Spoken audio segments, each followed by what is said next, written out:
हर खून विच वफा नहीं होंदी मुर्शद, नस्लां वेख के यार बढ़ाया कर। उसे यह है कि नस्ल वेख के हैक यार बढ़ाया कर। तू ओदा गलत मतलब लेके तू यारे ले बना लेते हैं, कदे हैकी दा कट्टिया, कदे दूजे दा, कदे तीजे दा।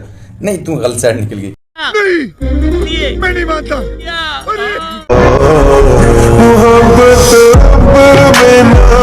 करूंगा किसी को मोहब्बत में ना करूंगा किसी को।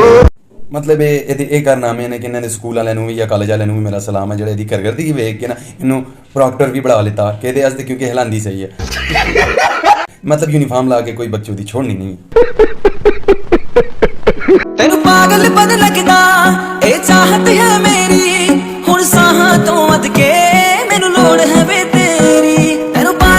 मैनू पागलपन नहीं, मैनू फुल गंडू गिरी लगनी है कि जो तू कम शुरू किया फुल बगैरतियां वाला शुरू किया। पागलपन नहीं है, अन्ना तो वाह मचाई हुई है।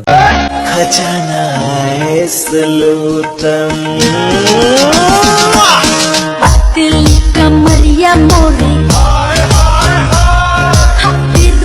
नजरिया मोरे। कैसे हो सकता था कि बगैरतों के टोले में सिर्फ एक ही हो? नहीं, वो एक और भी होता है ना, कैमरामैन के नाम पे एक चुतिया भी तो लेना होता है, फिर दूसरा इनको कंपनी देने वाला भी चाहिए होता है। इनका एक ग्रुप होता है, ये वो ग्रुप होता है जो इंतहाई बगैरत, बेशरम, बेहुदा, जिनको ना अपने माँ बाप की इज्जत की परवाह, ना भाई की इज्जत की परवाह, ना फिर इनको अपनी इज्जत की परवाह। तो ये तो फुल मतलब इज्जत उतार के बैठे होते हैं। और जब फिर इनको कोई समझाता है या फिर मेरी तरह थोड़ा सा कड़वा बोलता है, फिर इनको याद आता है कि इनका रिश्ता टूटने वाला है, इनके बाप की गैरत भी है, इनके भाई की इज्जत भी है, फिर सब कुछ नहीं याद आता।